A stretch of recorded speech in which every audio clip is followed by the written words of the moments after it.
welcome to another edition of the Sports War. And we are back. We got the full crew in the house. That is what it's all about. The Yankees, out of any team in the league, are the best equipped to handle a blow like this. I think there is a higher power at play here. He's due law of averages. That dude is the ultimate scrub. It's trash. Yeah. Every person you have in there is fucking trash. Next game, you're going to see a big performance. You can see it in the end of the game, and I'm just totally stoked and excited for this. And we are back, baby. Welcome to another edition of the Sports Court, baby. I am your interim host and producer for the day, Tony, dudes. Brian, as you know, on assignment still. He'll be on assignment all week long, dude. And, of course, we have Michael over there on the table, dude, fixing a little something, feeling himself, dude. Not feeling myself. We don't do that here. That's pretty weird.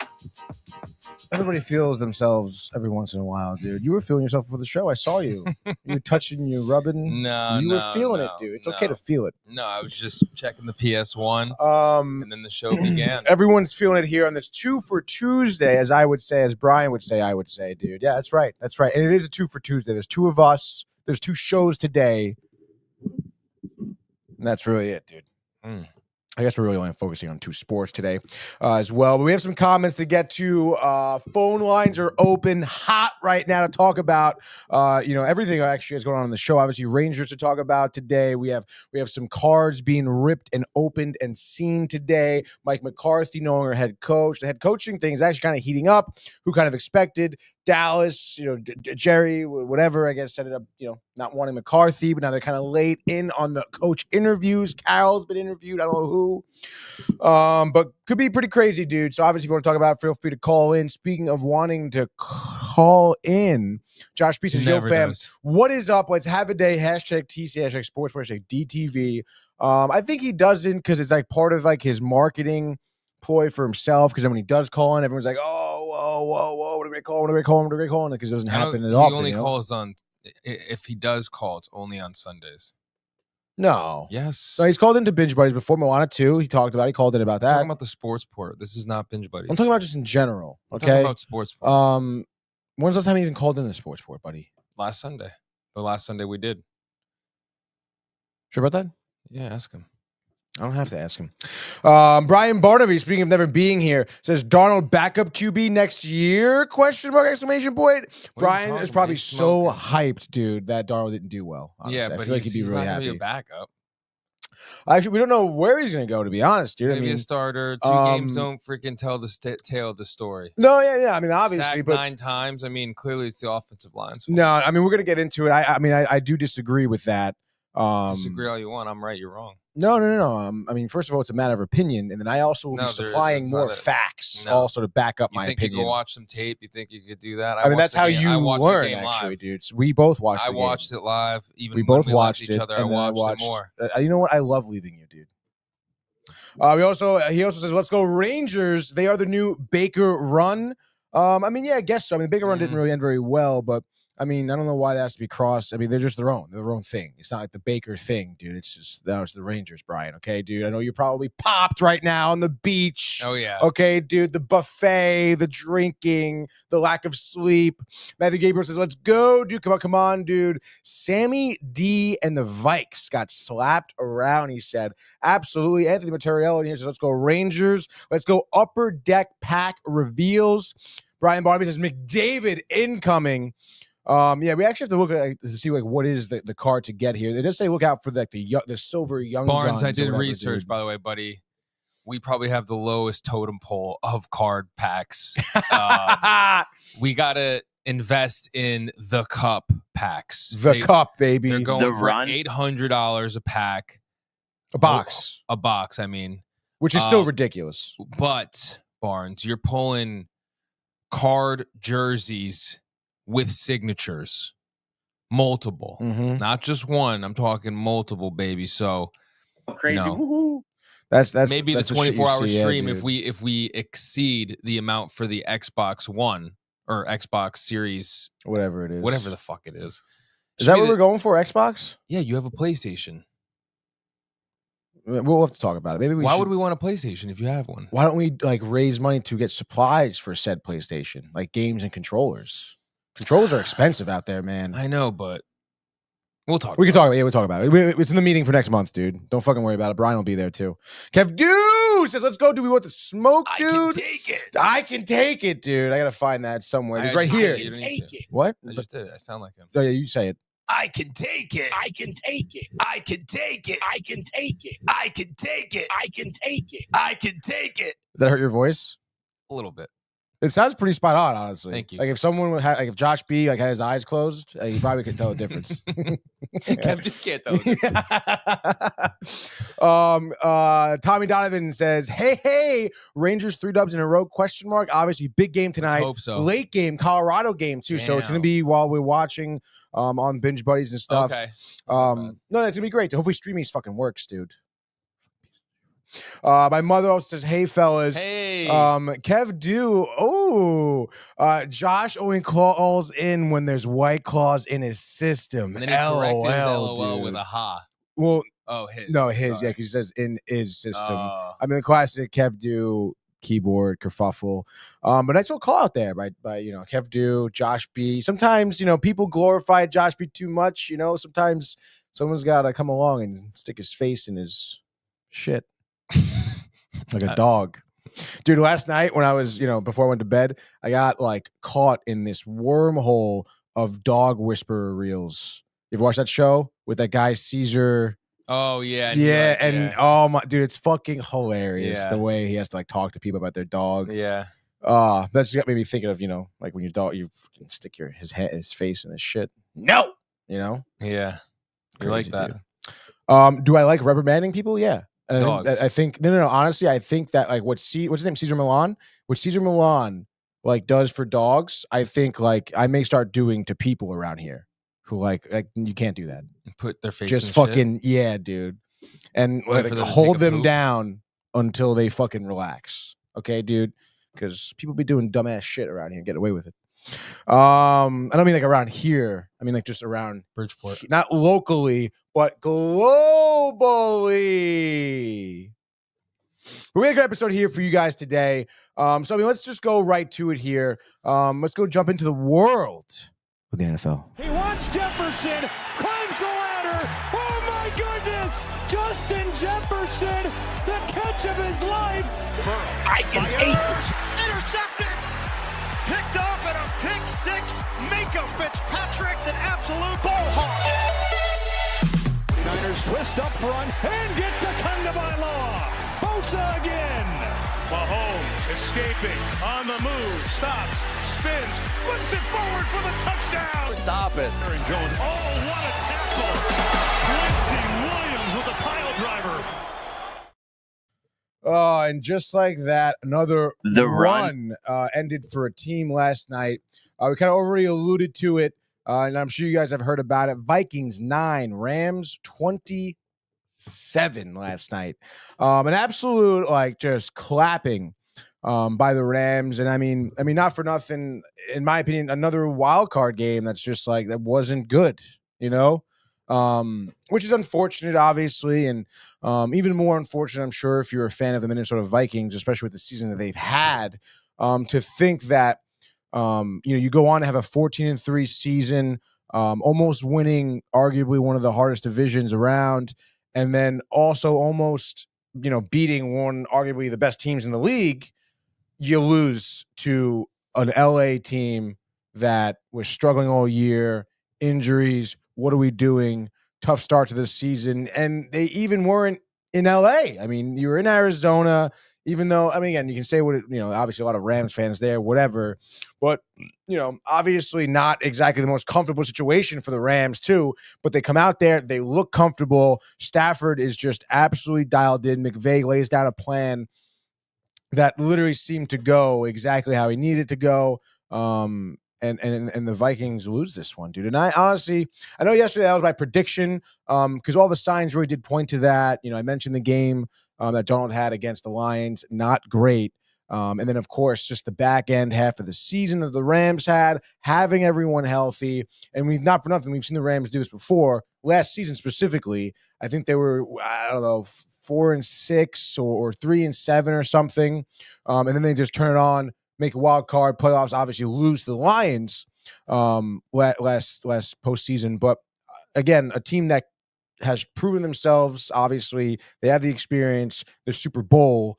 So it's like they're just one of those teams where if they can get into the playoffs and they do dial it in, they can figure something out. And they did exactly that last night, I should say.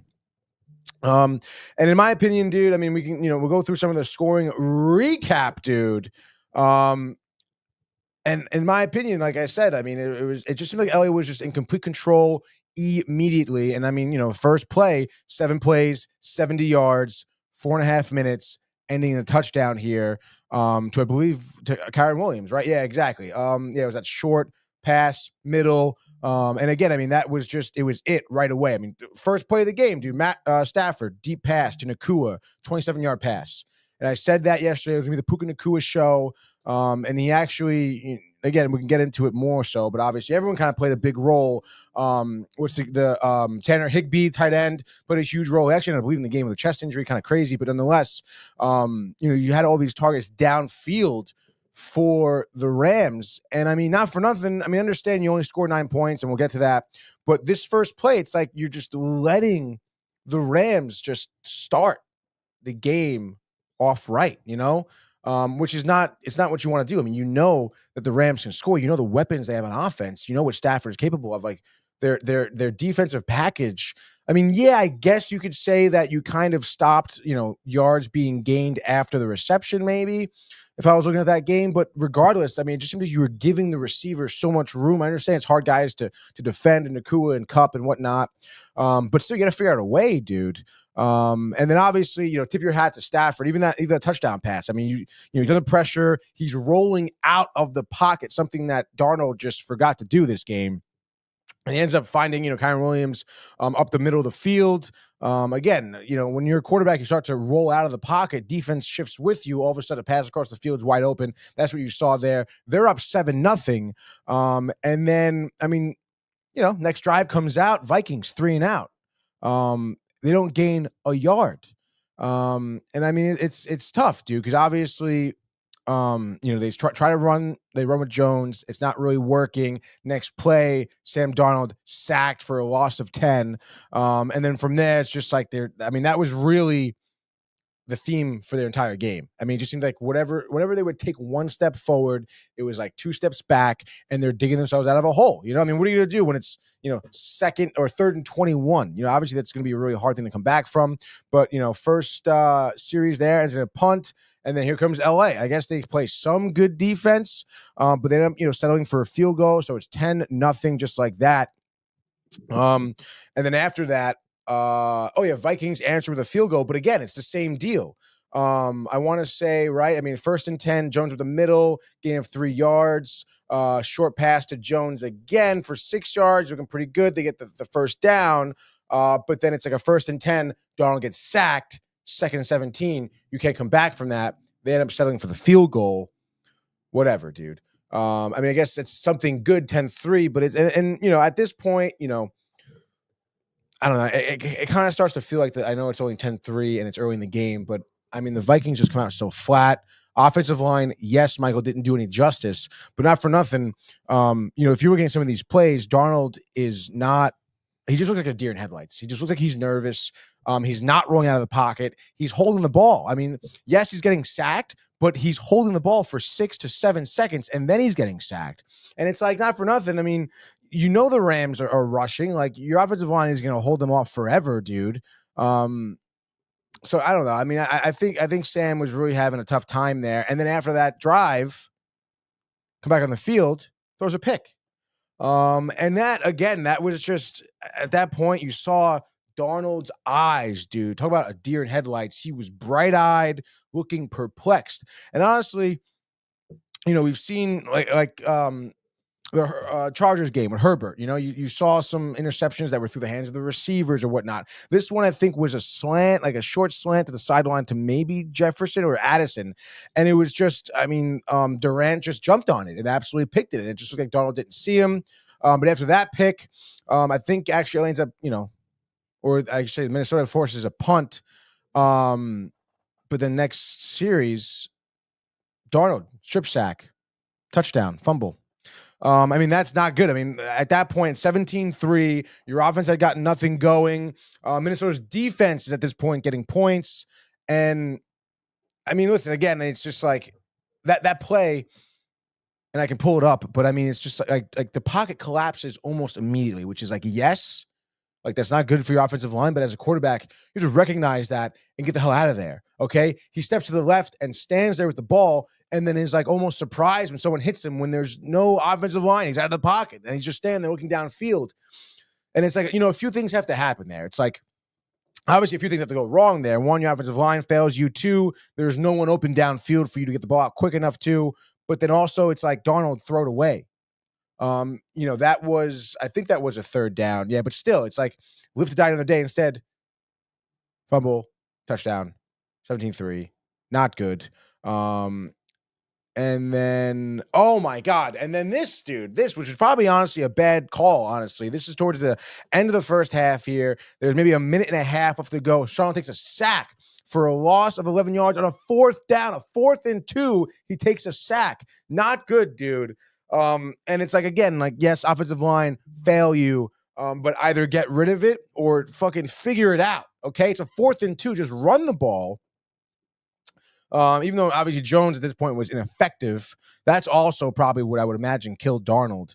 The fact that there was no run game, he had to be out of the gun here. But then you give the ball with like less than a minute to go in the half to the Rams, and the defense just lets them stroll in for another touchdown. And it's 24-3. And it's like within less than a minute, they go 50 yards or whatever it was, 45 yards. And they score. And I mean, that's exactly what you should not be doing at the end of the half. You're not for nothing. Before that, 17-3, it's kind of more of a game. Now after the first half, it's 24-3, and you absolutely fucking blew it. And I don't even want to talk about the second half because it's not even worth it, dude. I think in the first half, Darnold was sacked 6 times. And then he was sacked for a total of 9 times for a loss of 82 yards last night. Obviously not great. He was 25 of 40, 1 tutty, 1 interception, 245 through the air, which obviously isn't terrible, but the pick and the sacks absolutely destroyed him. Aaron Jones was less than effective on the ground here, 13 carries for 48 yards. They had only a total of 106 rushing yards. And then obviously, I mean, you look at your main receivers here. TJ Hawkinson had a big game, 5 receptions, 64 yards. He had the 1 touchdown, which was impressive, I suppose. But obviously, you have Justin Jefferson with less than 60 yards, 58 of them being last night, and I mean that's just not acceptable. I mean you have to figure out a way to get to Jefferson. Again, that first drive, they score 1. Excuse me. And in the third quarter, I think early on, and they needed it. It was a good one. That was the Hawkinson touchdown, and it looked great. I mean, there were some plays of Darnold that like he looked like Darnold all year. He's scrambling, rushing to the edge, find someone open downfield. For the most part, it was TJ Hawkinson, which is fine. He was actually hitting him and Addison, even Jalen Naylor as well.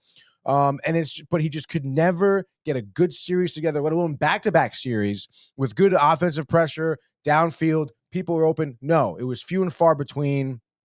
And I think the look on his face really said it all. I mean, he looked so scared last night. And I mean, you're looking at the defense of the Rams. I forget the big dude on the defensive line that they were talking about. They were comparing him to what's his face who retired a few years ago. Doesn't matter. Aaron Donald. Thank you, Michael. I forget who he was, which guy it was. Maybe Williams? No. Michael Hucht? No. In any case, the defensive strategy was sick. Actually, you saw defensive linemen running stunts. There was guys coming off the edge blitzing. Linebackers were kind of blitzing, but then dropping back. So it was pretty cool to see. The defense out there for LA look pretty good and clearly fucked up. What they wanted to do for offense for Minnesota. And I mean, that's just the name of the game, I guess, at this point. I mean, unfortunately, Darnold and the Vikings here just got so startled, I think, against their game against the Lions. And, a Rams team who had momentum, just happy to be here in the wild card. Obviously, take this one. So, I mean, pretty wild. No pun intended, wild card games here. But let's get to a couple comments here. Joey Gruber says, "What's up, guys? What's up, Joey? Pumped for tomorrow." We're just telling Mikey that before the show. Yeah, baby. And then Brian Barnaby says, "Watch out for McVay and the Rams championships pedigree." And Tommy Donovan says, "I thought McVay was going to blow out a neck vein during his post-game locker room speech." I mean, that's the type of guy. I mean, he's got a lot of intensity. Young, obviously, loves Stafford. Their relationship and chemistry is really good. Especially, considering other scenarios, I would say, with, quarterbacks and coaches around the league. But, I mean, you got to tip your hat to the Rams. I mean, not for nothing. I know we were talking about this upset, all weekend and everything. But, I mean, not for nothing. I mean, the Rams thought they'd go out there and get it done. So, and they did. They did. So, good for them, dude. In terms of the rest of the playoff picture, for the Rams, they're going to go on to play the Eagles next weekend. And that's going to be a 3 p.m. game, which would be pretty solid. Next Sunday, I believe.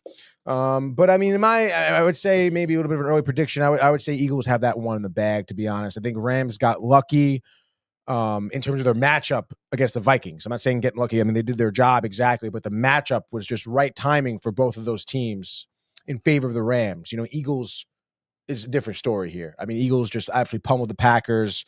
They have a running game that's going to be well established immediately. They have a great mobile quarterback, and they also have guys downfield. And in contrary to what we saw last night, they arguably have one of the greatest offensive lines in the league, obviously making the holes, necessary gaps for Saquon and company to be successful. So the Rams certainly have their work cut out for them. Will they upset the Eagles? I really don't think so. Obviously, we'll do our game previews on Friday and stuff like that. But that's just a little look ahead. In terms of the rest of the matchups, we also see on Sunday, 6:30, the evening game, Bills-Ravens, which is pretty interesting. Obviously, I would think Bills. Baltimore's -1, it looks like. On Saturday, the early game is Chiefs-Texans here. Kansas City is laying 8 points down for the Texans. I mean, obviously, it's nice to see Texans score 32 on the Chargers. Again, it seems like a perfect storm for the Texans. I don't think there's going to be that many turnovers on the Chiefs' offensive side of the ball here. I would take the Chiefs, even though, I mean, I hope the Texans can upset them, to be honest. And you would think if any year the Chiefs would be upset, it would be this year, even though they were 15-1, but still statistically it doesn't really matter. Even though Mahomes' stats this year, they compared him during the game, are still far superior than CJ Stroud, and Mahomes is having an off year, which is pretty crazy. So we'll see what happens, but I guess I would still lean Chiefs. I know it's like favorite, whatever. What are you doing? And then Lions-Commanders is the evening game on Saturday, 8 p.m. on the 18th here. Obviously, Detroit here, -9.5. I'd be careful about this one, Mikey. I'm not going to lie. If I were to pick a dog, I would pick that one to be my dog. I know, again, you think Commies, Daniels gets lucky kind of against the again, I hate to use the phrase lucky because he did go out there. He's doing the 2-minute drives. He's scoring. He's pushing the ball downfield. But not for nothing, if Baker didn't make those mistakes, they probably would have lost that game. And I mean, not for nothing, we've seen Goff have a 4-interception game this season. So you never know. He could make those mistakes. Commanders could capitalize. But if I had to put the early dog down, that's the early dog down. Cesar Millan. What's up, dude? See how I keep fucking going back to Dog Whisperer, Cesar Millan? I brought up earlier on, and then I come back to it. Okay, dude? There's always a means to an end here at Downtime TV. So that's going to be, I guess, pretty much it in terms of this game and the rest of the, I guess, wild card matchups. Obviously, Vikings, Minnesota have a lot to decide in terms of their future.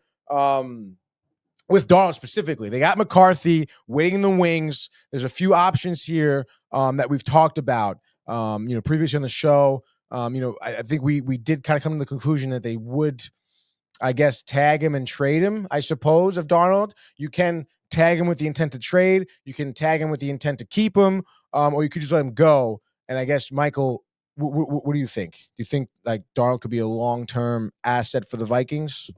Because he's going to want probably a couple of years. Like, he's not going to be a 1-year deal again. I don't see why not. You don't see why not? No, I mean, again, if the deal is right, even if the deal is maybe longer than you want, you can still have him behind JJ for another year, see what Don could do, and not for nothing, I guess you can always get rid of. You can still trade him, eat the contract, or hope someone takes it. And I guess we'll see what happens. But it is kind of tough with the position there, and it's almost unfortunate he had a good year. And then he comes in here and he lays an egg the last 2 games of the season. So it makes you question. I mean, imagine if he played well against the Rams and lost, or even won this game and then lost to the Eagles next round or something, like imagine if that happened. It'd be a different conversation if he just played better than what he did. But unfortunately, this is the conversation we're having. If I'm the Vikings, I don't know, man. I mean, I it's tough. I almost may just want to let him walk, to be honest, and start JJ. Obviously, it's something to talk about, but I think, I don't know, man. I mean, I think this would be as far as Sam could take you, even if you do keep him on the team. Again, I don't see this group of guys winning a Super Bowl next season. I mean, obviously you could tag him, bring in, I don't know, either better off. Again, it's so weird because you guys were so great. They were so great all season long. So it's hard to even pinpoint what could be like, obviously you can always bring in better skill players or whatever, to bolster the team. But, you would think, with the way they were using, Hawkinson and Addison and Jefferson, it's like, I mean, that's a core receiving core that you can really build upon. So, I mean, I guess time will tell, I suppose. But like I said, I would kind of, I guess, lean towards McCarthy, JJ, and just kind of like bank on him.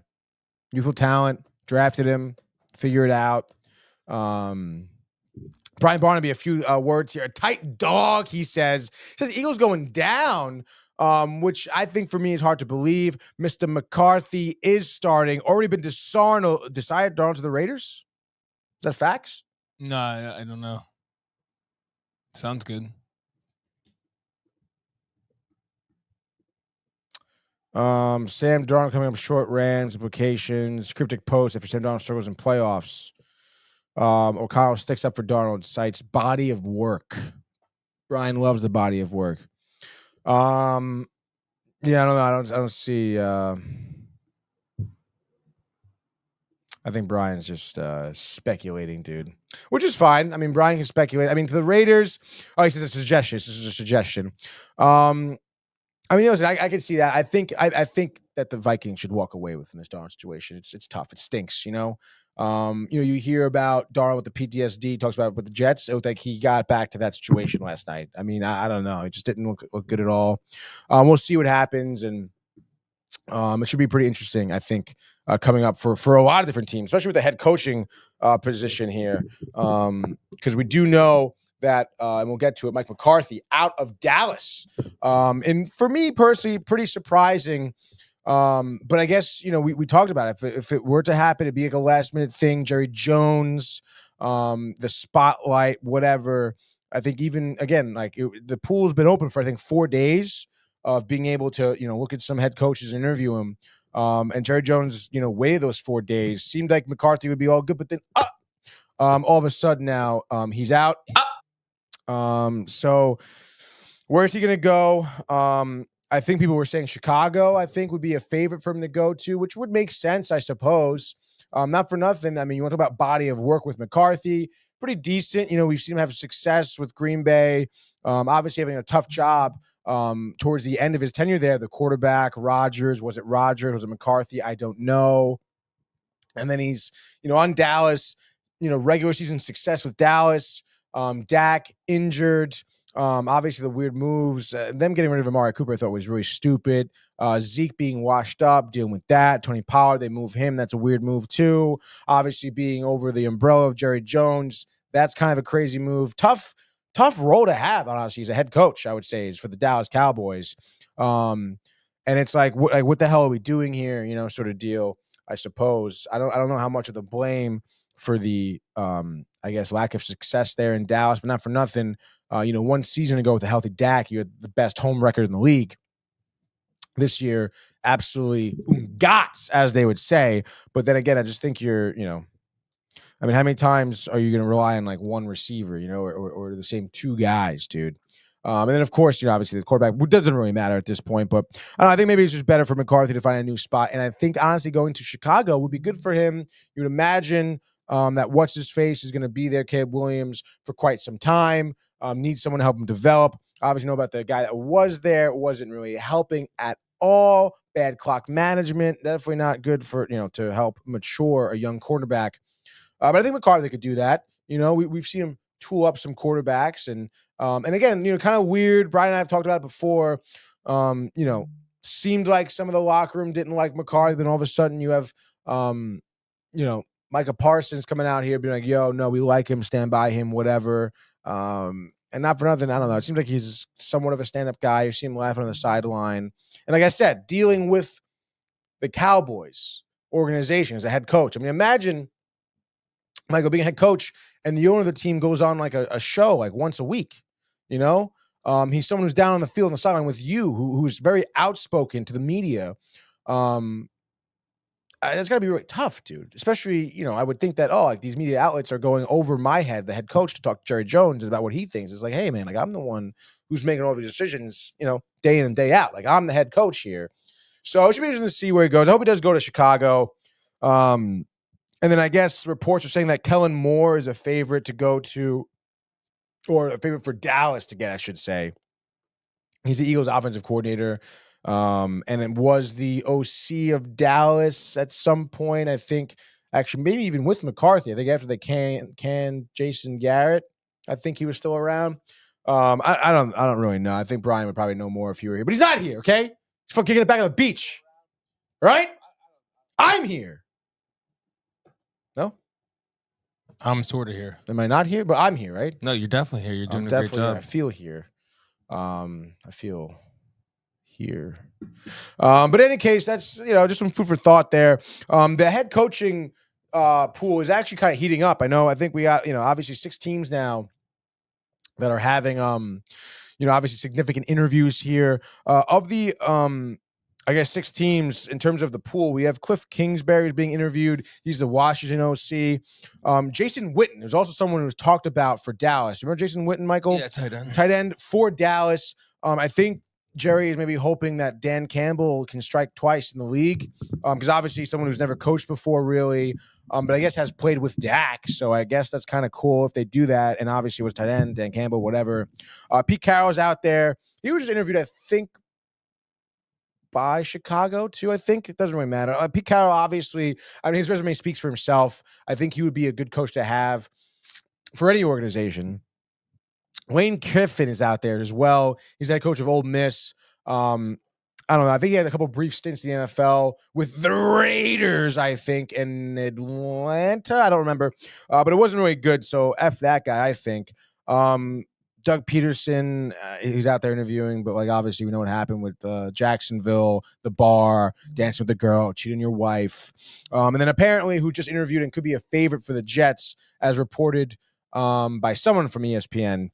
Brian Flores was interviewed by the Jets. I don't know if you about that, Michael, but I don't think that's good. I don't know. Track record with Miami, Tampa Bay Bucks thing with the quarterback tampering to get Brady.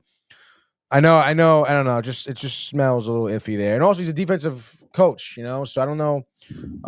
Brian talked about it. I kind of like Cliff Kingsbury for the Jets. And I'll tell you why in just one second, which is right now.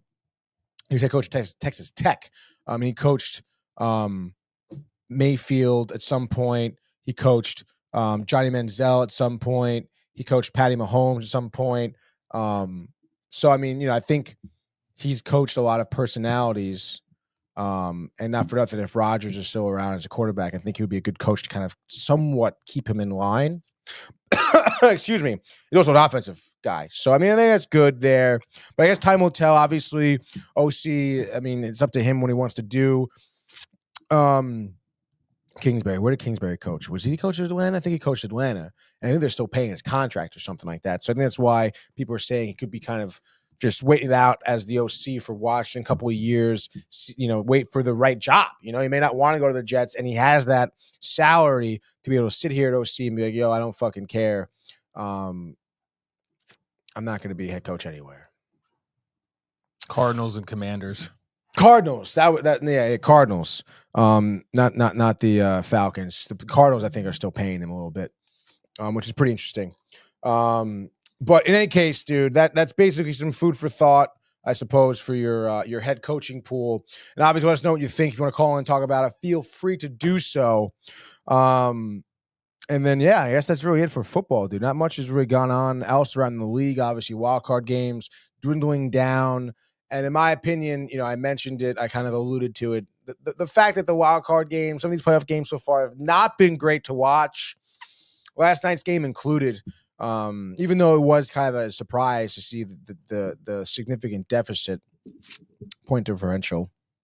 9. It's just not good. I don't know. I hope we get a good weekend coming up for the divisional games, which I think we would. Right, Michael? Yeah, I think so. I think so too. We're due for a good one. But speaking of good matchups and stuff like that, we have another sport to get to right now. So let's toss it now to the world of the NHL. Speed, here he comes. McDavid shoots, top shelf, he scores! Captain with the overtime winner! That's the middle, great hit, Cameron. That's a world-class hit right here. Tomsky stepping, rink Washington made the full split save. Are you kidding me? Turn, side of the net, between the legs, and they score! Filthy! David Pasternak, the silver trophy to the Golden Knights.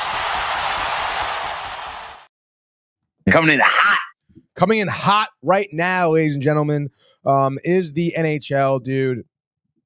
So let's freaking get in there, man. Let's talk about some games last night. A small slate last night, dude. Only 3 games. Big slate tonight, dude. But in any case, last night we had 3 games, like I said, starting off early in Philadelphia. Flyers. Okay, they beat the Panthers 4-3, actually. Scored 3 goals in the third period. Noah Cates nets 2 last night for the Flyers. Sam Reinhart had 2 as well for the Panthers. Obviously, all for naught because you end up losing 4-3. And it's pretty interesting. You look at this game here, and we mentioned it last night or yesterday on the show. Panthers kind of going through it a little bit. Didn't really necessarily expect the loss here on the road, especially since there's the significant dominance of the Flyers the first 2 games that they faced each other this season. But it's interesting, you look at some stats, maybe you dive in. I know Panthers 25-16-3, still a top team here. Still very good, no doubt. But I think they've lost, I think 6 of their last 10 games or something like that.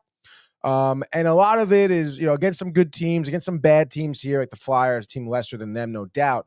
But I don't know. I mean, if I had to put my finger on it, doing the minimal amount of research I've been doing on the Panthers the past couple of days, it just seems like maybe their forwards aren't playing enough defense. You look at their differentials on the ice, and I think some of their centers, Sam Bennett, Carter Verhaeghe, are all like -20 on the ice. Even Matthew Tkachuk, I think, is -15. So I don't know what it is with their forwards, and maybe not necessarily playing defense, or they're just too aggressive on the offensive side of the puck, and they're just getting caught deep, and all of a sudden it's a odd man rush going the other way, and then Bobrovsky, unfortunately, just can't make those saves when there's not enough defense and you're getting outnumbered. In terms of your guys ahead of you. So they have to do a better job with that. If that is really the low case, I'm not the fucking beat reporter for the Panthers here. That's just kind of what I'm seeing, I suppose. But because again, I mean, their defense isn't horrible. Their defenders, I mean, maybe, Gustav Forsling, Tobias Bjornfot, Uvis Belinkus, Nico Mikkola, a familiar face for us. He's a good defender. So, I think maybe just the Panthers tighten up a little bit on defense. I know there were some games, I think maybe against Colorado or Dallas or Pittsburgh, where they only score 1 goal. But I mean, those games will happen, like sometimes offense just doesn't score. That's why you can, lean back on your defense and goaltending, which they have the goaltender, obviously, in Sergei Bobrovsky. I mean, you look at his stats for the season. Not great. 18-10-2, goals against 278 on average. That's not terrible. Save percentage 8.99. 9. And that's 34th around the league, which obviously is not great at all. And you look at his last 5 games, only 1 win, 4-3 loss, obviously, last night. The tough OT loss against Boston, 4-3. Colorado and Carolina, those are the games where they're only scoring 1 goal and you're giving up 3 each. Obviously, but those games, I mean, those are the games that he played well, actually. Those are tough losses where he played really well. 31 saves on 34 shots, 37 saves on 38 shots against Carolina. That's a game where, obviously, him and his offenses are on the same page. But nonetheless, I would say, look them to bounce back. I mean, they're still the Panthers. The next game is tonight, actually. I guess they're on the back-to-back. 7:30 game is the Devils, so we'll preview that here tonight. Flyers, after this win here, just looking at their past few games, they're on a 2-game win streak, beat the Panthers, beat the Ducks, snapping a 4-game losing streak before that. But they're facing, again, tonight, a lot of back-to-backs here. Columbus. On the road here, they'll be in Columbus against the Blue Jackets, a game that, you think they can beat the Panthers one night. They can probably handle Columbus the next. But stringing along a couple good wins has been an issue for the Flyers, which is why they're sitting around 500, 19, 20, and 5 here. The next game, we saw the Flames take down the Blackhawks. Riley was getting a little too hot on Connor Bedard, I think, yesterday. Thought he could get cute with Chicago. I saw through that shit, dude. $5. He does, yeah. No, he was making some crazy bets, some crazy predictions, dude. But nonetheless, Michael Backlund, I think it was a card we pulled yesterday, Upper Decker, had a goal last night, as well as Igor Sharangovich with a goal and an assist last night. Jacob Pelletier, another card we got, actually. Botching that name. Pelletier, maybe? I don't listen, what am I, the fucking beat reporter for Calgary? No, I'm not. 2 goals, though, on 4 shots, 1 assist last night. So a lot of offense there for the Flames. But nonetheless, I mean, that's just been the story of the fucking day of the year for the Chicago Blackhawks. I mean, they just don't score. They don't play great defense. Their goaltender, Peter Mrazek, not good. And they get swept here in the regular season by the Flames, being outscored 14-7. Okay? That's double. And in terms of the Calgary Flames, I mean, you look at the last few games they've had. They're also, well, actually, I guess they're on a 3-game win streak now. Beat the Ducks, beat the Kings, beat the Blackhawks. They're playing the Blues when tonight. Another team on the back-to-back. The 2 for Tuesday here in the back-to-backs, dude. And the Blues, I mean, they suck. Again, Calgary, also another team that does struggle to put good win streaks together. I mentioned that they're on 3-game win streak right now. See if they can make it 4 tonight. The third and final game, Michael's game to watch yesterday. We saw the Oilers at home. Birthday boy. Shut out the Kings 1-0. Michael said the birthday boy and Connor McDavid. 2 other times on his birthday prior. He has scored. Yeah, well, he scored his 17th goal of the season last night on his birthday. Nice January boy, which is very nice on his 28th birthday. It's cute, dude. It's really cute. Mm-hmm. Having an off year in terms of goal scoring, only 17 this season. But obviously, a lot of his points team sucks. coming from assists. His team doesn't suck, actually. No, they do. I mean, he has double team, triple team, triple team. He has like the second best player in the league on his team, Leon Draisaitl. He's actually currently the highest paid player in the league. He leads the league in goals and is second in the league with points at 64. I think one man, Nathan McKinnon, I would have to guess, would be the one above him in terms of points. You're above him. And he's first in the NHL in plus or minus. Okay, so he's plus 27 on the ice, first in the league. And people are well, McDavid, Leon Draisaitl getting paid more production, whatever. It is nice and easy, though, when you do have McDavid setting you up for shit. And Adam Henrique is having a good year. Zach Hyman, we know about him. Evan Bouchard is okay, I guess. Darnell Nurse is not that great. But Stuart Skinner, speaking of having a great year, the shutout last night, his second of the year. He's having a pretty stellar year, at least in terms of Stuart Skinner and Edmonton goaltenders. 17-9-3 in the year, 2.68 goals against, 902 save percentage. That puts him, I don't know, maybe middle of the pack average, I suppose, around the league. But I mean, when you have an above average team surrounded you can be an average tender. Kings here, obviously having a great year. Tough 1-0 loss on the road, but they're 25-12-5 on the road. On the season, excuse me. They're third in the Pacific. They're on the 2-game losing streak right now, though. They're playing the Vancouver Canucks when Not tonight. They're not in the back-to-back. They're playing on Thursday in Vancouver. Vancouver having a tough go at it this year, so that looks good for the Kings in terms of what is to look ahead for Edmonton. They also have a decent record, 27-13-3. They're second in the Pacific, so they're a good divisional matchup there. And expect, honestly, the back and forth. They play the Wild, who are obviously a good team here. Tomorrow night, 8:30 p.m. TNT game. That's a nice little Wednesday night hockey night in America matchup, dude. America. I mean, we'll be in Minnesota, America, that is, for the Oilers. Sorry, just take a breath, while talking. In any case, we have a heavy slate tonight. We got about a fucking dozen games to go to tonight. One of them being super important for us, Michael. The only important one. The only important one. And that's going to be the Ducks-Avs game here. No, not that one. Sorry, not the Ducks. The Rangers-Avs game. Dang. Sorry. Georgiev, not there. He's benched? Oh, no, he was traded to, dang. I don't even know who. Winnipeg? No. I don't even know. I could look it up. Don't worry. No. I got you right No, now, you can't. dude. San Jose. First of all, though, He's living a good life out there, though. San Jose, youngest team in the league, I think. Probably top 5 youngest team in the league. Very, very hot future for them. I'm telling you right now, dude. So it could be good for Georgiev. Could be good for San Jose. I don't know what his stats are like for. Let's look him up. Let's get back out there. Alexander. Honestly, dude, Georgiev, like Sharks jersey is sick. Maybe I'll get a Rangers one for Christmas next year. Rangers Georgiev? Yeah, throwback. They'd probably be like cheap, I would imagine, right? Super cheap. I Yeah, bet you they're dude. just giving them away in Bulgaria. Probably find one in a local shop. Do you think it gets like a nice homecoming? Right? I mean, I would think so. I would Right? hope so. I how, mean, how many people? there's not many.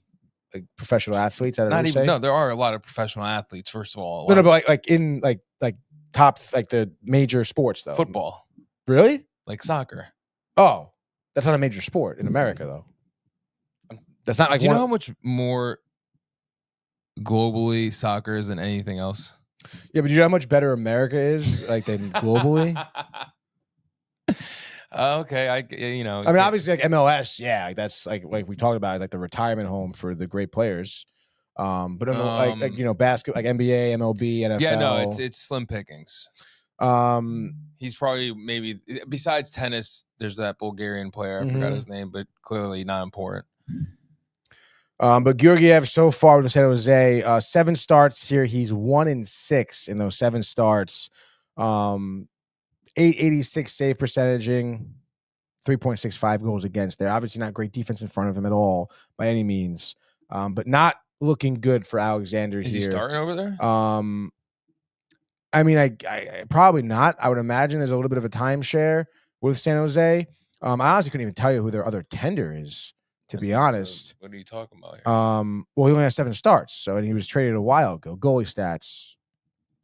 Vitek Vanacek they have. I guess he's getting the bulk of the starts. Mackenzie Blackwood, I suppose, but that's what he went to Colorado. They traded him to Colorado. So I guess maybe since then, I guess I could have done that too. I could have looked at the last 5 games. When was his last start? Let's see what his last start was. Alexander Georgiev's last start was on the 10th of January. Before that, it was the 7th. Before that, it was the 31st of December, then the 27th. So he's getting those starts. He's getting every other start, right? So he's probably going to be getting the bulk of the starts for the season. We'll see what he can do here. Start the rest of the season. See what he can do here. So I mean, what the fuck ever, dude. In any case, dude, let's talk about them. I can take it. That thing's crazy. How it just keeps going like that. I can take it off for I was doing some crazy shit the other day, and I put things on loop, and I was doing my own beats. You have too much time on your hands. It obviously doesn't work when it's on a repeat, but You can. I don't have too much time on my hands. Okay, dude, I'm working fucking hard over here. Symmetrical, Tony. That's my life. In any case, here we do have the Rangers game in Colorado, 9 p.m. Obviously, we're gonna preview it for the frenzy. I'm gonna pick the Rangers. Obviously, I'm the Rangers fan, but with the heart here, whatever. Who the fuck cares? I fucking bleed blue. Okay, so Grigor Dimitrov's ranked number 10 in the world in tennis. Oh, that's the guy. 10 in the world. That's awesome. That's what we do. Shut the fuck up. Gregor, is he from Russia or just Bulgaria? Do you know? What's the difference? Well, because that's where you are. You are Russia. My mom, first of all, my father's from Russia. My mom's from Vetovu. Where's that in relation to Russia? She'd kill me. I think she's even watching, but is it like a small area? Like, can you like? It's a village. Like, is the next village like you can walk to it, sort of deal, or is like Russia like it's like that's the city so far away from everywhere else? Haskovo, that's where he's from. Haskovo. So I really don't give a shit about him.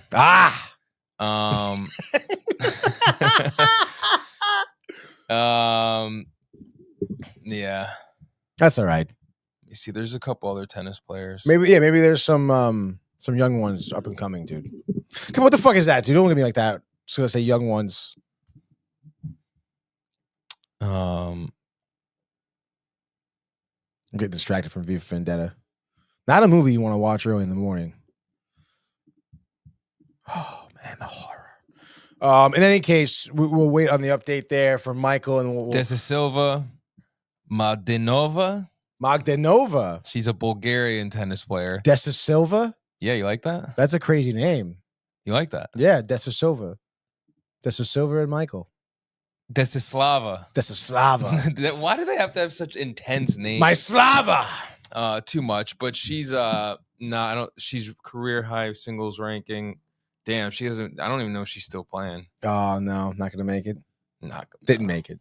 Didn't. I mean, she was ranked like a top 100 at one point. That's pretty impressive. It's not 10. It's not 10. Yeah, we got a guy already. We got our top guy. 10. Yeah, it doesn't matter. Not looking back. And Georgiev, but I mean, he really fell off since he left the Rangers. Kind of. I really can't believe that, dude. And he was like a timeshare. Like Igor was hurt for a while too. He started a lot of games for the Rangers. I know it's crazy. I don't know what happened, dude. It's like every other Bulgarian, I guess. Oh God. Oh no. All right, so let's get to the Avalanche game here. This is a big deal. You know, Tommy knows it here. You know, you're looking for the third win in a row.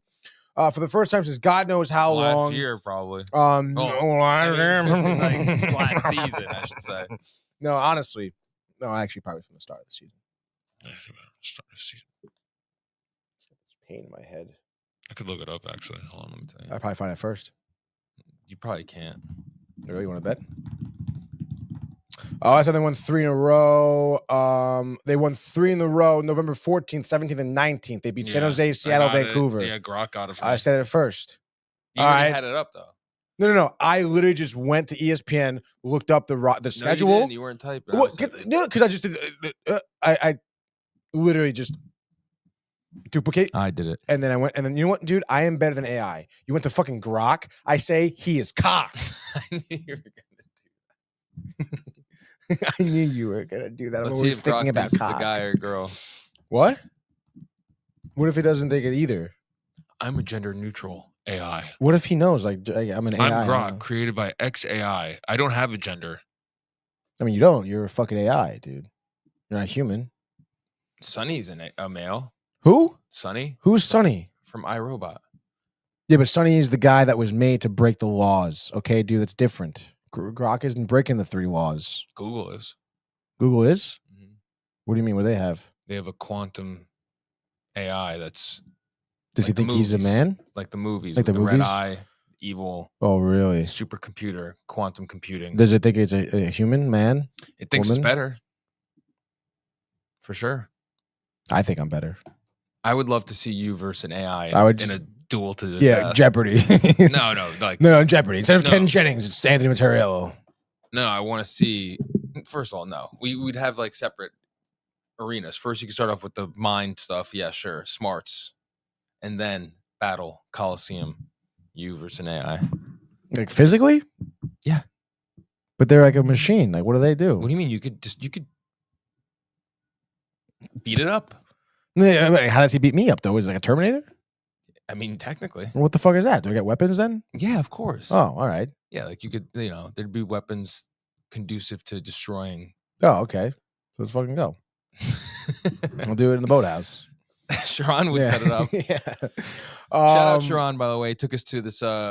Did you know he took us to lunch yesterday for our meeting? Oh, is that where you guys fucking went? Yeah. I was wondering. I was like, oh, that meeting. Did they go There's a out? Brazilian spot. I don't want to hear it.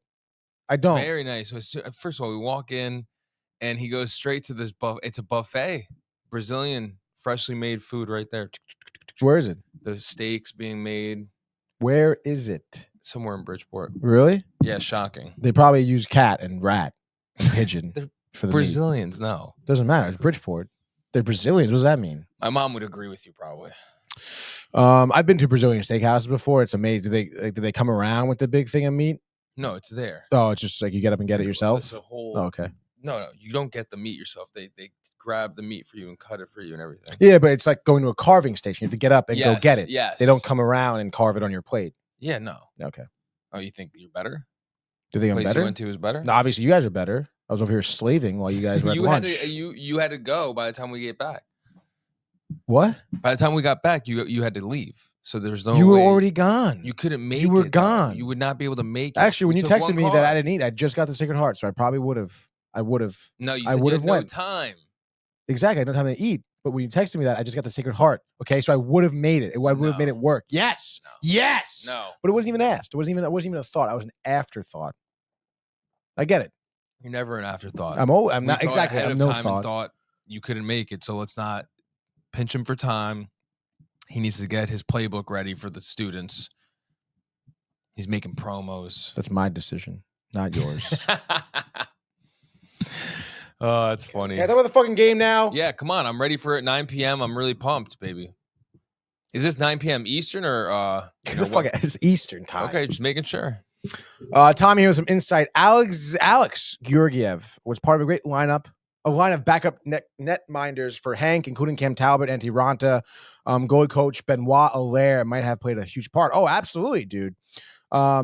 And I mean, absolutely did. I mean, you mentioned Antti Ranta and Cam Talbot. I mean, those are guys that were phenomenal backup tenders and went on to start for a team. Antti Ranta obviously went to Carolina. I think he had some time maybe with Minnesota as well. Cam Talbot, LA, Minnesota. Obviously with a number of different teams. I think even maybe Edmonton as well for Cam. But I mean, nonetheless, those guys did not necessarily succeed heavily outside of the Rangers organization. So you would absolutely think Benoit Allaire would have a huge part of that, but not for nothing. I thought Georgiev was one of those tenders of those three that would be the best. I mean, maybe Cam Talbot arguably, had some better stints with the Rangers, but I thought Georgiev was really going to go to Colorado and succeed with them and bring them to another cup. But I mean, again, I guess, yeah, Tommy's saying, Benoit Allaire, obviously has that huge influence on these tenders. But still, it's pretty crazy. You would think that guy, like you get taught by Allaire and then you go to a new place, you kind of take It's some not that things with difficult. you. Like, just do it. That's what I mean. Like Don't when forget. I was taught from my bowling coach when I was a kid, I still remember and implement now. Like, what are we fucking talking about? Do I just forget? Like, no, you just move on. You get, Oh my god. What's your fucking problem? Nothing. pussy? It's just funny. What Question about your bowling. Do you think you could win a league? What do you? Like an individual. Like, What does it individuals? take to go pro in bowling? What does it take to go Like, pro? you couldn't do that? Or you just Um, didn't want to? Where did it fall off for you? Like, where did you stop? College. College. What do you mean college? Like, why didn't you take it to the next level? Take it to the next level. Because Well, I'm curious. I feel like knowing you, yeah. seeing what you've done in person off a whim. I don't know. I'm kind of disappointed a little bit. Off a whim. What do you mean off a whim? Like, you just came out and almost bowled to 300. It was really impressive on your birthday. Well, yeah. I mean, Or are you not mentally tough enough? no. Is that what I it mean, is? listen. I was the anchor in high school. Okay, dude. That means you're the last guy. I understand. Like what that it means like is. when it comes down to it, and you need 10 pins, and they look to you to get those 10 pins. So you just pulled it out there. And you fucking you got to go out there, and then like everyone's watching you. It's just you out there on the approach. So what happened? So I what? want to know because I What happened? Well, I went to college. And you partied too much. No, it's not really about that. I mean, if I really want to pursue bowling, I'd have to go to like Wichita, Kansas. Why? Because that's where bowling. That's where that's like the best bowling team in college is Wichita. No, I don't care about college anymore. I'm talking about right now. If you were to, right now, what does it take? I would have to start bowling immediately. I would have feel to. like it's an ageless sport, though. You know what I mean? No, it is. It's like golf. I can. You can be fucking 45 or 50 and be golfing on the PGA. If you're good, you're good. I would have to qualify. I have to. How do you qualify? I would have to. I could look it up. I would have to join sanctioned tournaments or leagues by the USBC, and then I have to work my way up to the ranks and maybe get invited to a meet or an open, and then I have to qualify for the open. I have to go to qualifying rounds and qualify. I mean, you're talking about countless hours and games and matches, and bowling probably in different places across the country to get noticed, and then eventually qualifying for a tournament open, and then to make a TV appearance you have to get to the fucking finals. You have to go to the bracket, so to be recognized in that situation is actually incredibly tough. And I know you may not think so, but there are millions of bowlers across America competing for that chance. I just feel like to get out there. So your look and everything, you'd be a commodity. Listen, would be flowing in. I mean, I love bowling enough to do that, but I would have to stop what we're doing here, and then put all my money and effort into becoming a professional bowler. Will it be something you pursue? Can we make a documentary? I mean, listen, if that's something you want to do, I'm all for that. I mean, that was an early dream of mine to be a professional bowler. It'd be great. I think we could do it. Like I have another dream for Brian, getting him to the PGA. Yeah, that's tougher. But I mean, again, like this. But you've been bowling since you were a kid, so it's like you have it in the DNA of your palms. I mean, I'm down for that, dude, and I think I came pretty close. I didn't really come that close, but Josh could be your coach. But listen, if I in theory went to college and didn't join the rugby team and did not really party, I probably would have focused on my efforts in college. And maybe have done well, but not for nothing. I mean, I would probably need to hire a coach, dude. Josh B. No, like a real coach. Stop, Josh. I'm not gonna lie, dude. Josh B will spank you up and down those lanes. I'm gonna spank him physically and then on the lanes. No. Okay, and then physically again Josh after. B, next time you're here, Nutmeg Bowling Alley. You, Tony, mano a mano. We're gonna freaking film the whole thing. We're gonna do. You can talk about it as much as you want, but I'm not talking. Happen. We're gonna see it. We've talked about it a year ago. We talked about it. Every time he comes here, he comes for 5 hours. He's got a family. I don't give a shit what he has. I'll tell you, there was one practice we had when I was a sophomore at Nutmeg, and again, you know how we used to practice to the women, but they wouldn't be. You definitely got a little stiffy. Stop it. But they couldn't talk to us. They didn't want. Their coach didn't want them mingling with us. Ridiculous. But they used to have. They saw you. They were like, "Oh, he'll distract the probably, whole team." Dude. Especially when I was doing my stretches out there on the approach, dude. Hurt them. But you know what, dude? They used to have this guy who was like a sanctioned USA bowling coach. Used to coach pros for the and girls. Stuff for the women only. Yep. But he used to look at you and say, one day came over to me and was like, "Hey, man, I think you should try out for the girls team." No. He said he came over with the iPad and he had filmed me just go. And he was like, I noticed this while you were bowling. And he's like, see it when your arm comes down? Like drew this line for me where my arm comes down and my arm goes out to the right. And I want you to focus on going straight and then hold the ball like a little bit longer and don't let it go for like just a little bit longer. Just hold it, like loft it a little bit. And I did exactly that. He goes, wow, man, like sometimes it takes guys months to make that adjustment and to be comfortable with it. And you just did that.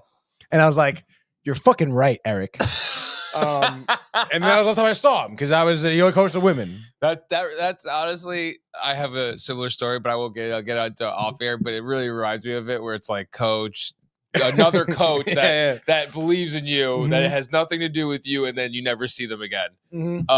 But yeah, no, dude, I think you could do it.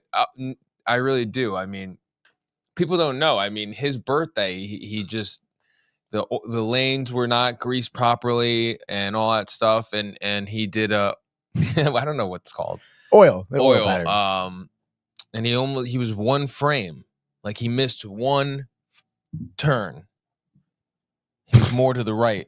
He didn't finish through. Stop it. And he missed his chance for his first time getting 300. That's all right. I'll get it eventually. That's something that's on my list to do and will happen. Josh B's gotten it. I don't give a fuck about Josh B. I'm just saying, you don't want to coach. I mean, he's gotten it. He could be the coach. Doesn't mean. Do you think he has a good form? Or From what I've seen, yeah, he's got. What do you mean from what you've seen? He sent video to you? Yeah, I saw a video of him. He does. He gets a lot of revs on his ball, dude. He cranks it. That's what they call it when you get a hot high revs. It's just funny. He's a cranker. So what are you talking about? Why don't you want him as a coach? I feel like he's got the personality. He's got the relationship. Oh no, listen. No, I would absolutely love him as a coach. So you're dogging him though. I'm not dogging him. Listen, especially when. And then once he beats you, why is he beating him, dude? Because I mean he's got what does the that years mean, on dude? you. He's got years on me. Yeah, that doesn't mean experience. years. He's got years. It doesn't Josh, mean years. Come on, talk for a second. Of course, he has many years on me. Yeah. But do you think he's still bowling right now? I feel like he's taking a break. I think it's not a top priority for him. Yeah. I don't think he's been in the lanes in I want to call it 8 months. Yeah, I can see that, dude. I mean, it's been like 2 years for me, so we got to get that last next time. Next rainy day. We're going. That's what you always say. No. I'm talking and about. Instead, you go somewhere else. No. I'm looking up right now weather. It's not gonna rain at all. It's like no rain for 10 years. My Josh B's laughing. You saw my mother says Anthony. It's me. He's a great bowler. I know. Will beat him. She doesn't even know who we're talking about. Advanced All Star doesn't matter. I have the jacket at home. Advanced All Star. Saturday, Sunday. Yeah. We have the horseshoe on Sunday, which we have to talk about because Brian may not be here. I think we should leap year it. But then if we leap year it, then we get fudged. Why? Super Bowl Sunday. And that's when we're coming back. It's Super Bowl Sunday the following Sunday after this Sunday? No, when we come back from, if we do go. No, I'm saying this Sunday. This Sunday. We don't do the next Sunday. Yeah, but that would put us on track to run into the Super Bowl is what I'm saying, which is only like it's 3 weeks away. 4 weeks. I don't know. Let's talk about it later. No, we'll talk about it later. But dude. This weekend, Saturday, maybe we go bowling. I thought we were doing something Saturday. Something going on this weekend? No, it doesn't really matter, dude. We're going bowling. I'm down to go bowling, dude. Josh B says longer than 8 months. Wow, I called it. No, you didn't. I said over 8 months. My mother says you have to bowl at Raps. That's a good meetup for you guys. He's closer to there. Yeah, I love Raps. They got the best pizza in Connecticut in Raps. You said that to me when we drove by it. You're like, see that bowling alley? That's where I went. That's where I go bowling. I don't know if it's the same though, because they had a pizzeria called Gennaro's, which was a pizzeria. No, it's not. Which was a pizzeria originally on New York Lane. Right, you're coming home this weekend, right by New York High School. And my mom used to go. My uncle, I think, worked there growing up. It was there forever. Closed down. It's a fucking Blaze Pizza now. Some shitty chain pizza. Can't believe it. But the Gennaro's was the Gennaro's in the bowling alley was the last one. But I think they changed it now. I think it's something different. My mother says Super Bowl is the 9th, and Anthony's coming home this weekend. I said probably not actually. My mother does want me to come home. Yes. My cousins are visiting on Sunday. Right. It would be nice, I suppose, to see my cousins and whatnot. But I mean, what the hell am I going to do? Did you see them? No. The cousins' dinner for Christmas was my father's side of the family. This is my mother's side. This is my Uncle Anthony's kids. Yeah. Looks like Josh has been there. He says Rabs is cool. Plenty of places in New Jersey too, which is cool. It's just going Josh's backyard to make it convenient for him. Home turf. No, I can bowl anywhere, dude. Clearly Josh can, it looks like. No, honestly, I mean, I used to hate, there was another place I was Staten Island called Show Place, and I used to hate bowling there because it was just different. Like everything was different. I think the lanes, they used real wood on the lanes as opposed to like synthetic wood, which really fucked up the whole thing. But they used to have like $1 game nights some nights, but that's because it was fucking cheap in the hood. Okay, dude? On the shitty part of the island, even though whatever. Your mom says the pizza place is still there. Gennaro's is still there in the bowling alley. I think they renamed it, Ma. I don't think it is. Yeah, my mother hasn't been there since I've been there. She hasn't been there in 10 years. I mean, maybe. I bowled at Rabs a ton, dude. That's the place to fucking be, dude. I'm telling you, this dude knows a thing or two. I think you should. Josh B? We should get him as your coach. I mean, listen, having anyone watch you bowling is going to help you. Not me. I wouldn't help you. How? Not anyone. That's a false statement.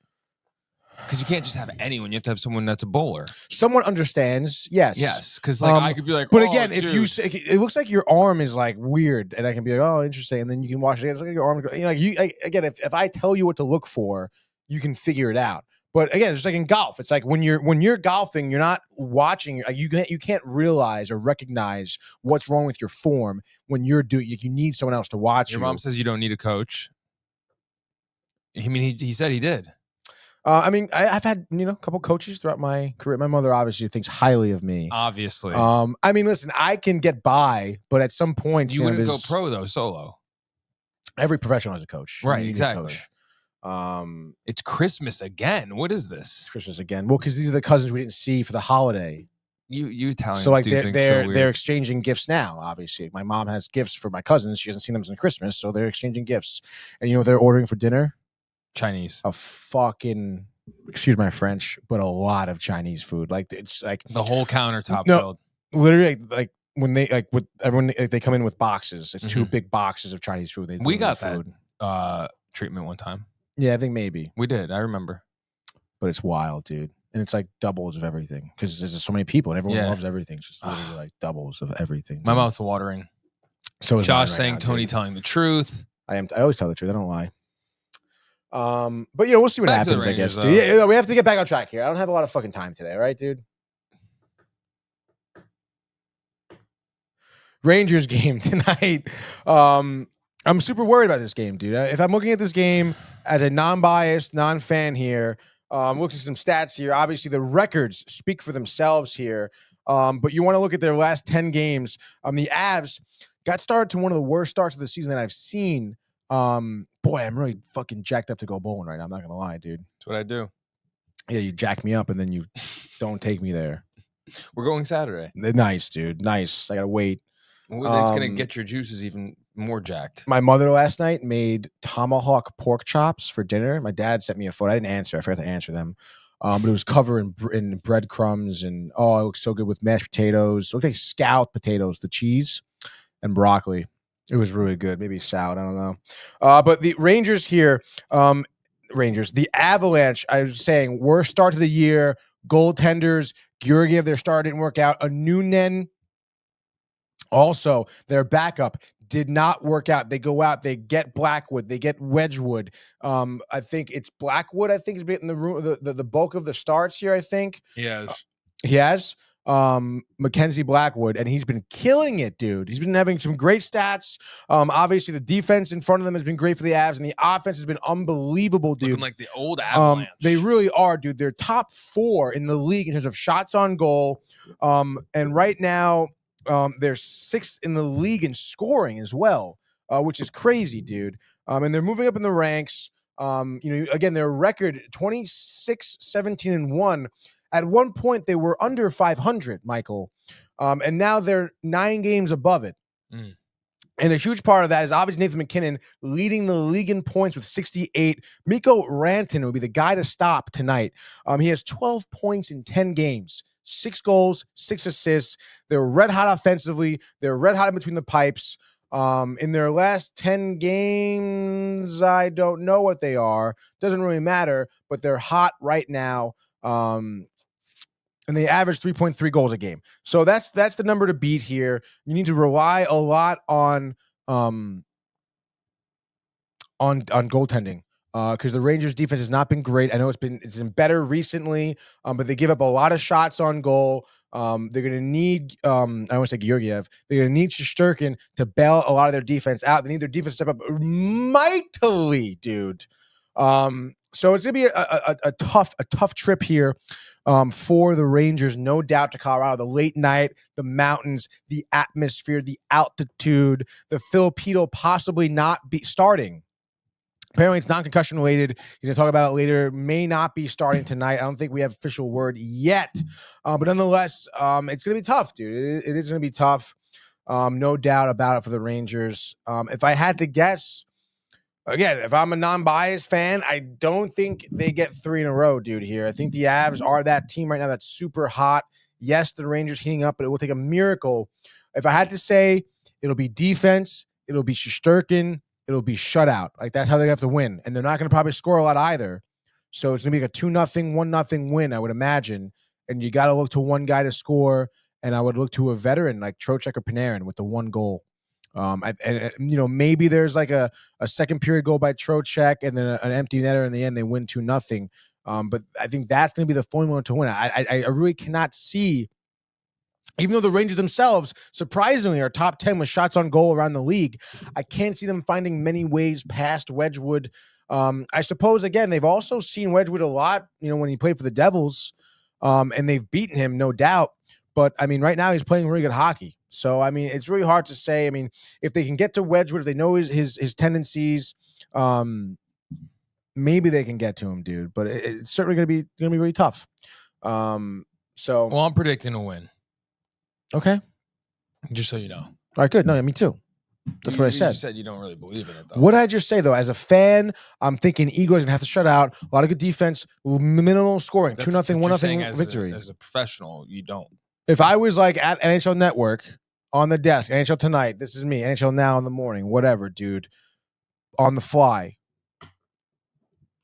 I'm thinking. So then you don't really believe it. As a fan. As a fan, I believe it.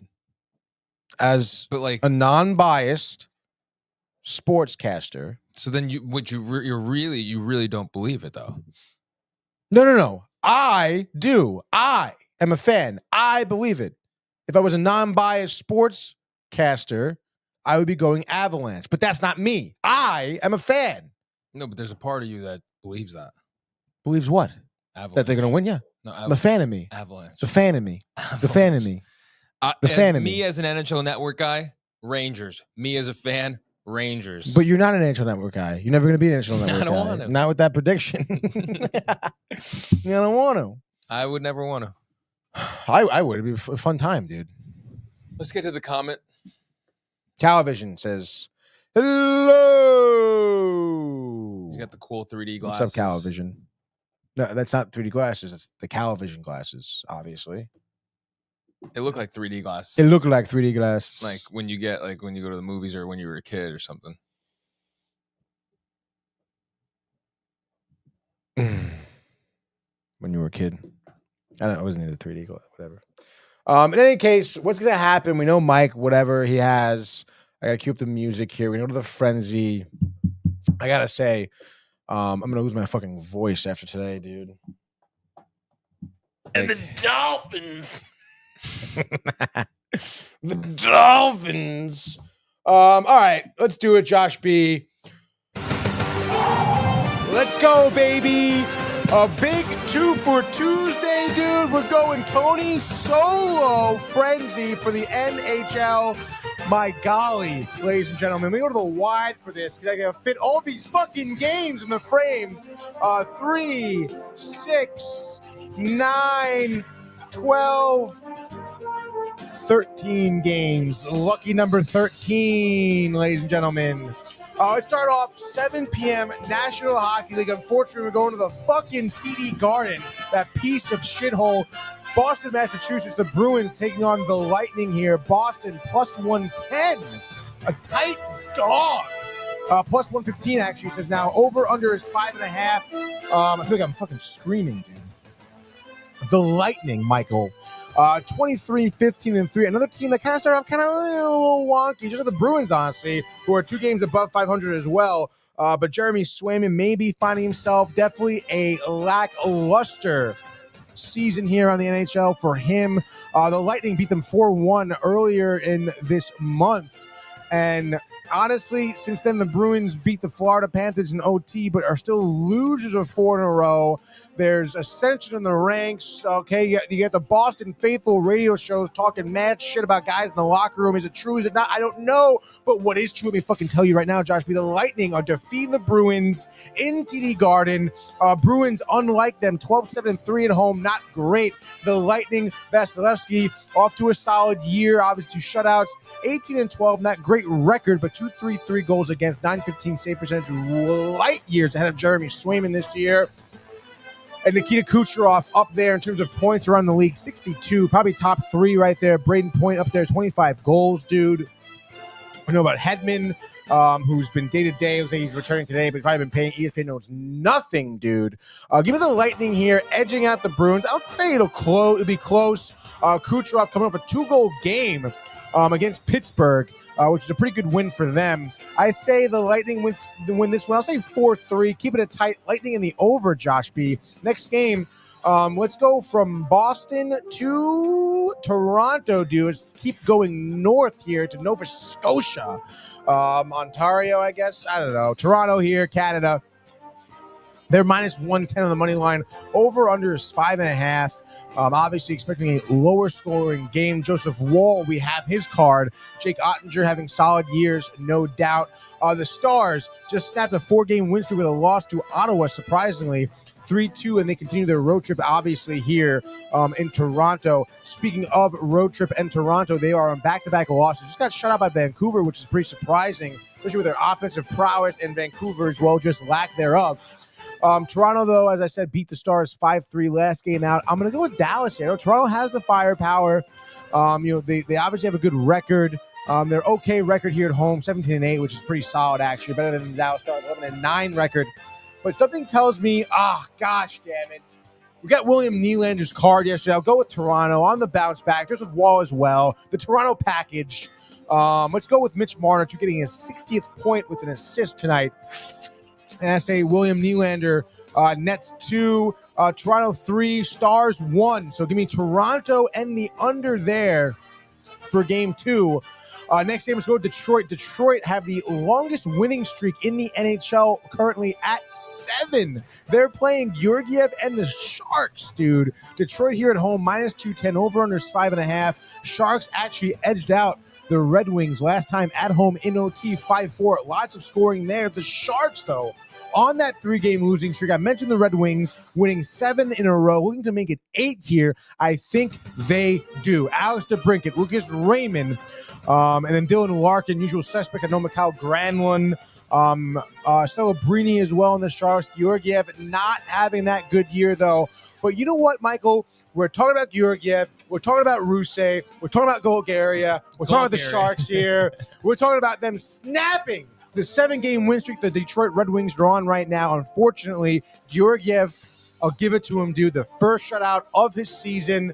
They go on to win this one. Celebrini, 2 goals tonight. Maybe Tyler Toffoli with another one. Sharks win 3-0. Sharks in the under. Your dog of the night right there at plus 175, all right? What do they say? Hungry dogs run faster, dude. Next game, we only have about 10 more games to get to. 7 p.m., Pittsburgh, Pennsylvania, the Penguins. Here at home, taking on the Kraken. Capo Caco. I'm telling you right now, he's hot. Hattie boom batty. Fuck the Penguins, dude. Fuck Raquel, too. Joe Decord, I guess, having a good game. Kraken win. Kraken. Caco, your only goal scorer. No, I'll say someone else. No. Only goal scorer, 3-1. Kraken in the under. Next game, let's go to Washington. The Capitals taking on the Ducks. The Ducks were Brian's once favorite dog team. They're plus 230 on the money line. Over under 5.5. They did just beat Carolina 3-2 in OT. But nonetheless, obviously, Caps, great team. Ducks, I mean, it's cute. It's cute with the dogs. It's not going to happen here. I say Caps, chalk. Caps and the over here. I think they win 5-1. Caps and the over. Ovechkin with a goal, getting that record. Let's go to Columbus now. They take on the Philadelphia Flyers. Flyers here on the back-to-back. No good for the Flyers, I don't think. I know. Flyers are better, but again, Columbus here, minus 110, over under 6.5. Flyers have beaten the Blue Jackets twice already this year. Blue Jackets bringing this 4-game win streak into their home here against the Flyers. And so they get it. It's cute. Flyers last night, 6-0 shutout against Anaheim. I think they get, not shut out. I don't know. They lose 2-1. Columbus Blue Jackets and the under. Flyers on the Schneid. Where's Torts? I don't know. The Panthers on the back-to-back as well on the Schneid. They're visiting New Jersey. This could be another game of the night here. I know Reinhart got 2 goals last night. He's playing at nothing tonight. Devils looking for the regular season sweep here against the Panthers, and I think they're getting it here. They've outscored the Panthers 10-3 this season, which is pretty outrageous if you ask me. The Devils have dropped 3 of the last 5. They just beat TB in OT. They're looking to get a 2-game win streak, and I think they are going to start heating up right now. I say Devils take this one, maybe a tight one. 3-2 says Devils and the under. Panthers still on the schneid there. What's going to happen? I don't know. Next game, let's go to UBS Arena. The Islanders playing the Ottawa Senators here, the visitor from the big up north. Ottawa here, even on the money line. Over-unders 5.5. Islanders have won 3 in a row. Senators won 2 in a row.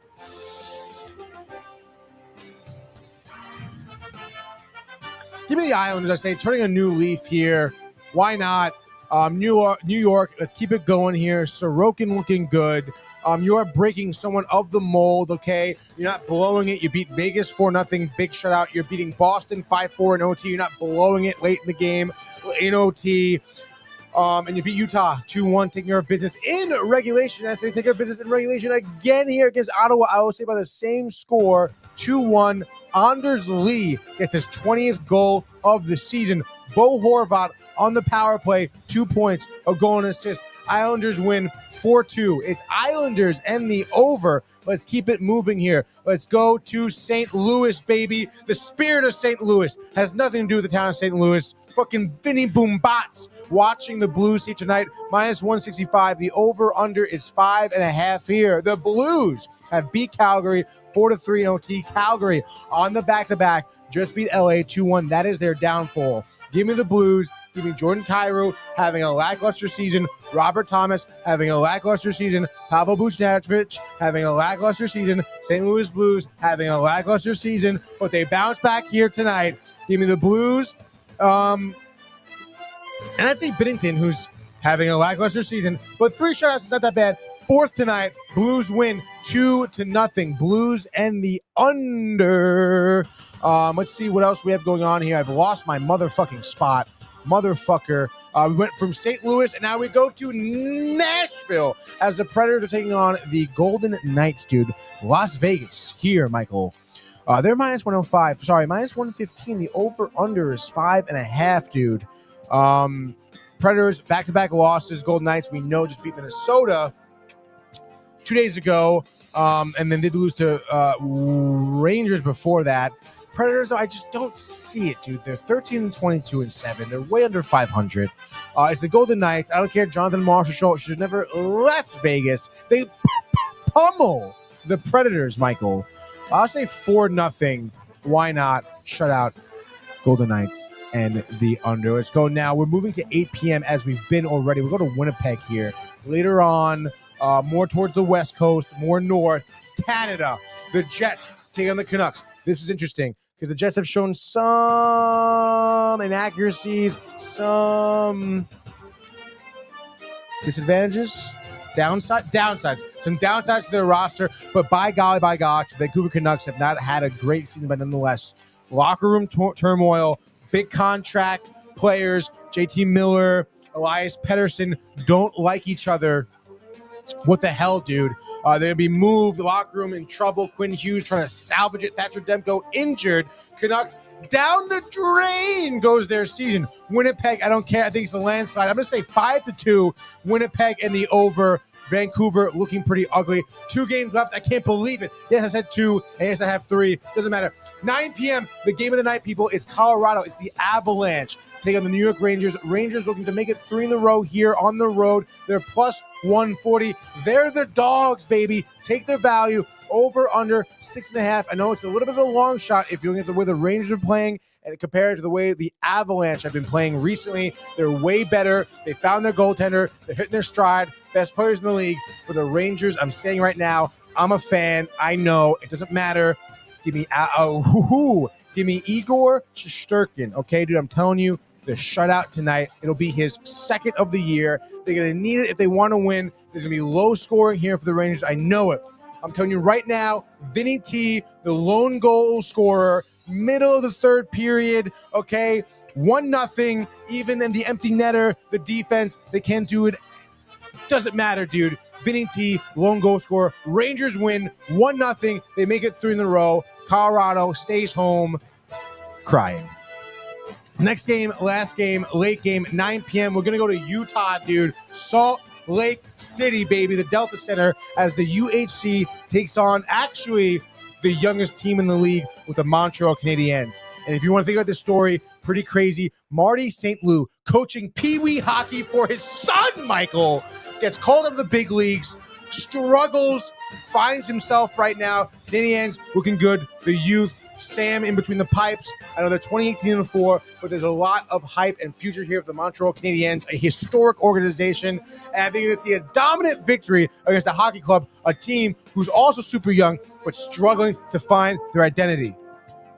Like, what the fuck am I even talking about up here, man? Give me Suzuki and Caulfield, the usual suspects. Mountain View, I'm going to say 34 saves. Canadiens going to win 5-3. Montreal and the over. And just like that, dude, you will have your hockey frenzy, the 2 for Tuesday. You're getting the extra purchase, 13 games. That's a baker's dozen around the National Hockey League right there, baby. There you go. Boy, am I spent, dude. That was a great job there by all in company. A couple comments here, see what we got going on. Josh B is listening, dude. Tom Donovan says, dude, Toronto's like 20 minutes from Detroit.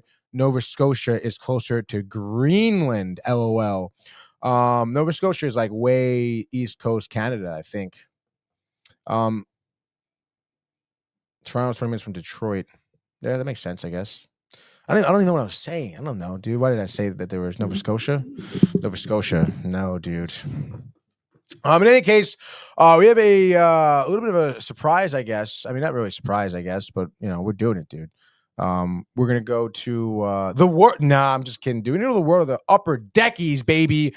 Before we end the show here, I got another card.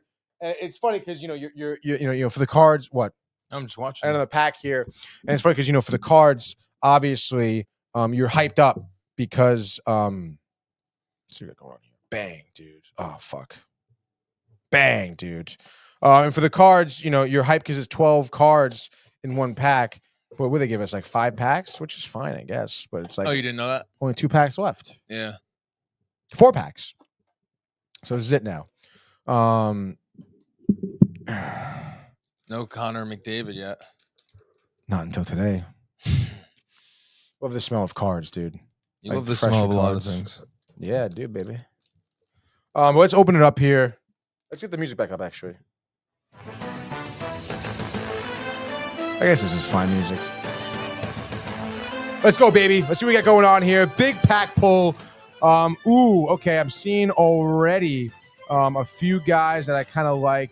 Let's see what we got going on. All right, let's go. We got 12 cards here. Upper Decker here, 2024, 2025. Upper Deck Series 1 pack reveal.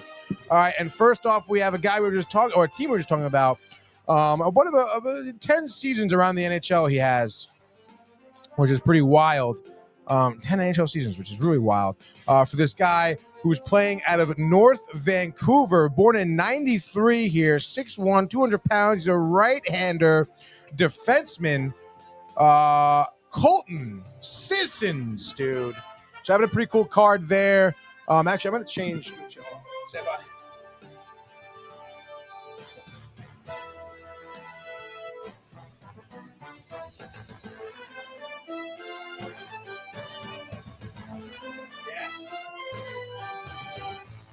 Let's see if this works a little bit better. Colton Sissons, dude. I guess it's not going to grab it. Doesn't really matter. Let's go Colton Nashville. Good card. I actually got a pretty mediocre card, to be honest. I'm not going to lie, dude. I mean, 10 seasons in, like, get the fuck out of here, man. Not even has had only 2, well, I guess had 3 full seasons, nonetheless. Okay. This is a good one, dude. For a team that's super hot right now, that really no one would have guessed. Goaltender operating out of Minnesota, but playing for the Washington Capitals, a brother, a fellow Ranger, Charlie Lindgren, maybe. This is a good one. Obviously, Charlie having a good year, finding himself as a goaltender for the Washington Capitals in a year where we're finding Alex Ovechkin, trying to break a record here and then also making a run for the cup. This is great. We have quite a few Washington Capitals now. I haven't had one Ranger, by the way, which is such bullshit. Next up here from Edmonton here, born September 25th, 2000 of Chambly, Quebec. A right-hander, 6'4", 215. He is a forward, I would say. They didn't even give his position on these cards. It's kind of weird, dude. Nonetheless here, Raphael Lavoie. So kind of cool, I guess. A bit of a no-name guy, in my opinion. But that's just me. I guess I don't really know. I'm not really Edmonton. But nonetheless, dude, let's move on here. Staying in Canada, we're going to be going to Montreal now. Another young buck here, born a 20-year-old who's playing for Montreal, the Canadiens. A young guy here, 2 seasons around the NHL, 1 full season, 50 points last year for the Montreal Canadiens. Juraj Slavkovsky. Kind of box that name for sure. Slavkovsky, dude, that's a good name. Once you get it down, Slavkovsky, cool card. Mid shot is this photo, the bend of the stick. That's pretty cool, dude. Next up, okay, here. Whoa, this could be kind of cool. We have a gaming PvP. That's player versus player here. So we have 2 players from opposite teams, and we're sticking in Canada for both teams. These are 2 young guns here, 2 successful players from the Maple Leafs and Montreal Canadiens, respectively. Mitch Marner and Cole Caulfield. That's a shiner right there. If I've ever seen one, love that one right there, dude. That's a great one. We have 2 Cole Caulfield cards now, and it's cool because it's a gaming PvP. So you see their backs, and they're going to the goal, and it's shiny, and it's beautiful, and it's a fun time here at the DTV studios. Next up, here we go. This is one of those coveted silver young gun cards. Okay, the one to look out for, operating now from Scottsdale. So this is great. A former Coyote, now Utah Hockey Club player, Josh Doan. 2nd season around the NHL here. Last year, he boasted only 11 games played in the league. 9 points, dude. Oh, wow, dude. Holy shit, dude. This is a A-Lines card here. Coming up. Young Gun, so good at, though. A-Lines here for the Winnipeg Jets. So sticking a lot of Canada cards today. We have the entire line here, left wing, I guess center, and then another left wing, it says. We have Kyle Connor, Mark Scheifele, and Nikolaj Ehlers, dude. This is all faces, all smiles, all happies. This is a sick card, dude. Not going to lie. I wish I had these out more expensive, dude. This is sick. A whole line, dude. It's sparkly. It's Winnipeg. Ovechkin was $1. Yeah, it's kind of fucking tough, dude. But hey, he breaks that record. Watch out, dude. Winnipeg Jets. This is a sick one. I like that one. Very beautiful cards here. And this one's going to be a favorite of mine. I'm a big fan of this guy. He's, playing for Buffalo Sabres. Burst out on the scene 2 seasons ago. And this is an aimbots card as well. So we see some heavy action on this card. But it's our boy, Tage Thompson. They look cool. It looks really cool, dude. And the aimbot looks like he's shooting on Minnesota Wild's tender. I can't really tell who, though. Number, I don't know. But Tage Thompson, obviously, great guy here. Next up, we're sticking with Canada yet again, going back there. Montreal, baby. Brendan Gallagher, dude. Boasting 12 seasons around the NHL. 752 games played. 426 points career. Having a good year. Veteran play over there for Montreal. Gallagher, he's been on there forever, I feel. Next up. Okay, this is a young player here. Former number 1 overall pick playing for your Chicago Blackhawks, Connor Bedard. Let's go. Nice young card here. Nothing special about this card, though. Just a Connor Bedard. That's what we need. All you need. Nothing more, nothing less. That's a good card. That's the best Couple card cards to get to here. I did a little peeking. No Rangers. Next up here, we have a guy from Ottawa who was drafted there, an Ottawa for lifer, the senator himself, Josh Norris. Any relation to Chuck? I don't think so. He's a good player, though. Injuries, though. Injuries. Here we go. This guy boasting 12 seasons around the NHL every year for your New York Islanders. This guy, I think, just had his 500th point, I think, career point the other day. Anders Lee. Someone who I've followed the New York, obviously, a lot. Fantasy team, captain. Good job for the Islanders. Good job, Upper Deckies. Just like that. Your Upper Deck, Pat Corville. Come on, dude. No, it was great. Wish there was a McDavid, though. Yeah, we got some good ones in here, I suppose. Some good ones in here, I suppose. I mean, that's just in time, right? I guess there's really no. I mean, you can't tell on the screen. Yeah, I can tell with my fucking eyes. You can tell on the cup, actually. I can tell on the screen. The coffee cup. All right, guys. That was a good show.